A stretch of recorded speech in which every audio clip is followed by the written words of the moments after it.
जब किसी महिला का ब्रेस्ट कैंसर का डायग्नोसिस होता है तो उसके मन में सबसे ज़्यादा डर होता है कीमोथेरेपी को लेकर। और वो हमेशा पूछेंगी कि डॉक्टर साहब ऐसा कोई तरीका नहीं है जिससे कि हम कीमोथेरेपी से बच जाएं।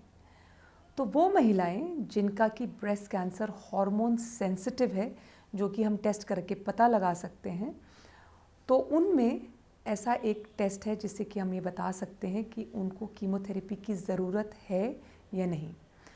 तो ये टेस्ट जो है ये करीब 20-25 साल पहले शुरू हुआ था और ये विदेश में हुआ था, कुछ यूएस में, कुछ यूरोप में। तो ऐसे कई टेस्ट आई थी जिससे कि ये तय किया जा सकता था कि मरीज़ को कीमोथेरेपी से लाभ होगा या नहीं होगा। तो ये टेस्ट जीन बेस्ड एसेज होती हैं और जिससे कि एक स्कोर जनरेट होता है। तो अगर आपका स्कोर फेवरेबल है तो आपको फिर कीमोथेरेपी की ज़रूरत नहीं है, और अगर आपका स्कोर जो है वो अनफेवरेबल है तो फिर आपको कीमोथेरेपी की ज़रूरत पड़ेगी। तो जैसे जैसे एक्सपीरियंस बढ़ता गया, ऐसा ही एक टेस्ट हमारे देश में भी अवेलेबल है जो कि जीन बेस्ड नहीं है, जो IHC बेस्ड है, लेकिन उसका भी काफ़ी एक्सपीरियंस हो गया है। अभी 7-8 साल से वो भी चल रहा है। वो थोड़ा सस्ता टेस्ट भी है, वो ICMR अप्रूव भी है। तो उस टेस्ट की सहायता से भी ये ज़रूर तय किया जा सकता है कि मरीज़ को कीमोथेरेपी की ज़रूरत है या नहीं।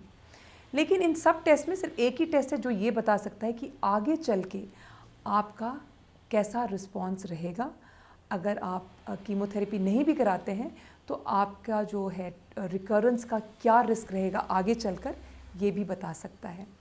लेकिन याद रखिए, ये टेस्ट केवल उन्हीं लोगों के लिए है जो कि हार्मोन सेंसिटिव ट्यूमर्स जिनकी होती हैं उनके लिए।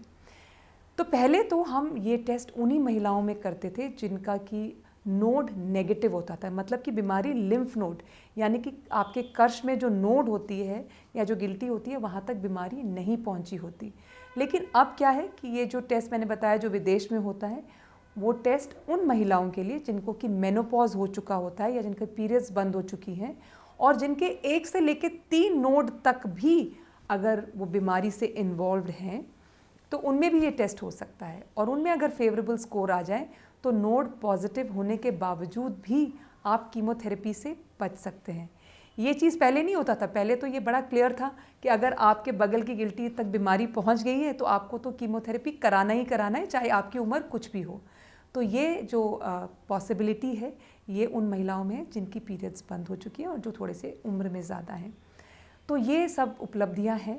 तो आप समझ लीजिए कि ज़रूरी नहीं है कि सब में कीमोथेरेपी होनी है। हालांकि मुझे ये भी कहना होगा कि 80% महिलाओं को आज भी कीमोथेरेपी होती है, लेकिन 20% महिलाएं इन टेस्ट की सहायता से कीमोथेरेपी से बच सकती हैं। Thank you.